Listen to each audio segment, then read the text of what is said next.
Vous savez que quand vous parcourez dans les Bibles actuelles classiques, hein, dans les versions où il y a plein d'erreurs, contradictions, mensonges, usurpations, quand on parle de la tentation de ce fameux Jésus, Yoshua Amashia, que ce soit dans Luc ou dans Matthieu, bon, plus dans Matthieu aussi, vous allez comprendre là, qu'on vous explique que c'est le Saint-Esprit de Yahvé Adonai, Jéhovah Elohim, l'Éternel, qui a poussé ce fameux Jésus dans le désert pour être tenté par le tentateur.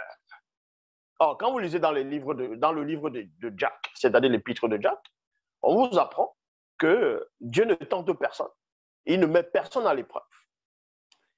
Ça veut dire que le fait qu'on vous dise que c'est le Saint-Esprit de Dieu, de Yahvé Adonai, Jéhovah Elohim, vu que certains disent que le Saint-Esprit, c'est toujours Dieu lui-même, aurait poussé ce Jésus à aller au désert, à être tenté. C'est-à-dire que c'est Dieu qui va pousser Jésus, c'est-à-dire il va le pousser à être tenté, il va le mettre à l'épreuve par ce qu'on va appeler Satan. Exactement comme dans le livre de Job, chapitre 1, où Satan vous apprend qu'il parcourait la terre, il se promenait.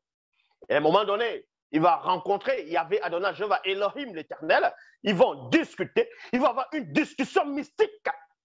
Et là, il va se vanter de Job, de celui qui est dans le visible selon les versions classiques. Et donc, du coup, il va mettre Satan au défi.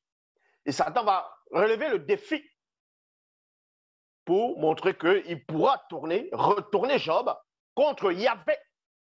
Et Yahvé accepte la mission.